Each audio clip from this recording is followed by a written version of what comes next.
Well, howdy there, Internet people. It's Belle again. So today, we're going to talk about why the GOP is facing division that seems unprecedented. We're going to do this because we got a message from our guys at the metal shop. Hey, it's us again.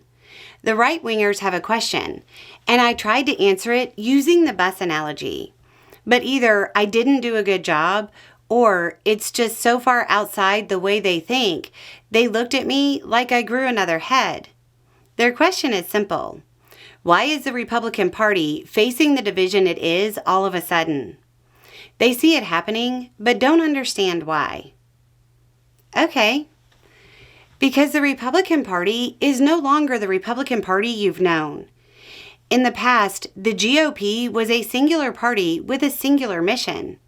Maintain the status quo. In short, the Republican Party was made up of actual conservatives. It's not anymore. You have multiple factions within the party.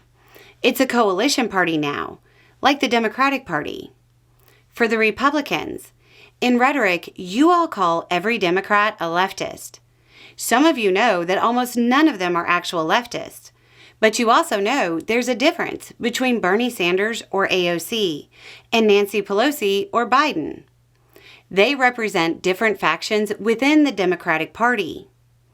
I don't know how long y'all have been listening, but if it's been any length of time, you've heard terms like corporate Dem, or establishment Dem, or dirt road Democrat, or progressive, or Bernie bro.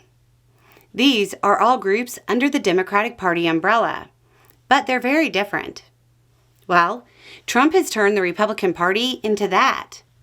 This isn't an exhaustive list, but you now have the fiscal hawks, the tech bros, the far-right MAGA types, the religious right. You've got a faction that is almost Libertarian Party. And then you have the traditional conservatives who built the Republican Party. Ironically, you call them rhinos. These groups will not align with each other on every issue, and the fiscal hawks are going to be a giant pain for Trump. They are the sort that wants to run the government's finances like a household's. The two things are almost completely incomparable, but because of years of rhetoric, people think they are. Trump added more debt to the U.S. debt than any other president. The fiscal hawks want less debt. And with slim majorities, they can't be ignored. The tech bros and the far-right MAGA types are going to have major disagreements on energy, immigration, global trade, and so on. This is going to happen because the tech bros actually support most Democratic policy ideas, but side with the MAGA on culture war stuff. This is what is going to have to be navigated for the Republican Party. Welcome to the nightmare Democrats have had for years. The bus analogy is the idea that people can work together as long as they're headed in the same general direction. The problem for Republicans is that some of the factions aren't headed in the same direction. Far-right MAGA types want to turn the bus around and go back to mile marker 1955. Tech bros want a self-driving bus headed to mile marker 2040. Fiscal hawks want to stop the bus completely somewhere around mile marker 1980. At least with the Democratic coalition, everybody is wanting to travel the same general direction. The question is more of speed, not destination.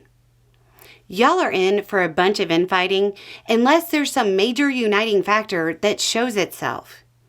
But since the Republican Party only unites against something, not for something, it's probably going to end up with one of the factions becoming the enemy. That's why it's happening. The purity testing and loyalty testing of the last 8 years kind of broke the Republican Party you knew. Anyway, it's just a thought. Y'all have a good day.